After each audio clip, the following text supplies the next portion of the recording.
It is here on the communal grounds across the heartland of St. Lucia where tomorrow's sports stars take their first steps. The Vieux Fort South Football League, cognizant of this important embryonic stage of development, recently wrapped up its under-11 and under-13 football competitions.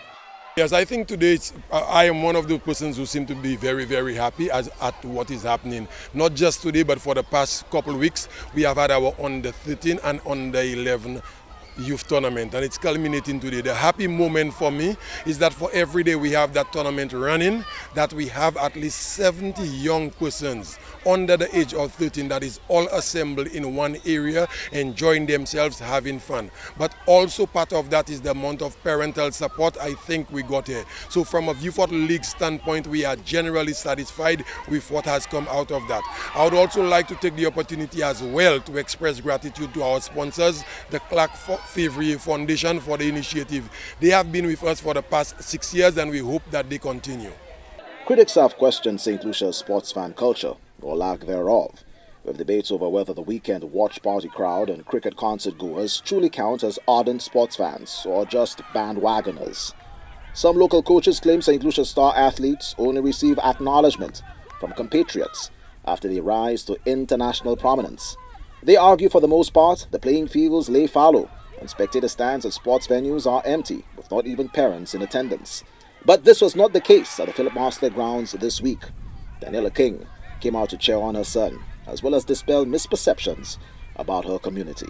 Yes, I'm very much delighted, because every time you have Vieux Fort, it's negative, but I find that this competition was brought out the positive, so yes, I'm very happy. Unnerved by gun violence and tough battles, civic-minded Vieux Fort citizens are on a mission to rehabilitate the image of their hometown and steer prized young boys away from the culture and the law of street gangs. Roger Winter is the coach of the Knight Sports Club and a proud parent of one of the aspiring footballers in the competitions.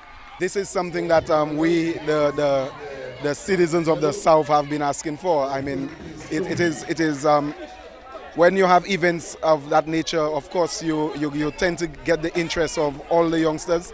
Look at the number of youngsters that are here on the field who would have been otherwise anywhere else. So, I mean, just having them here today, we know for sure that any mischief that happened in the town today, they were not part of it. So we need to have more activities like that to ensure, that we keep those youngsters interested in activities that are going to take them forward and help them develop into prominent young men, in the society. Emmanuel Bellas was struck by the level of enthusiasm, but he's under no illusion of the sustained effort required to keep the boys out of trouble, enthralled and engaged in organized team sports.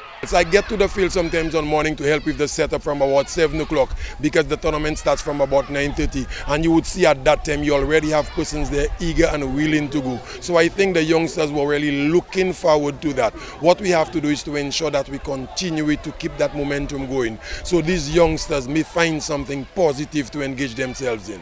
Stable Boys won the under-13 boys football competition, and Shambhala are the champions of the under-11 leg.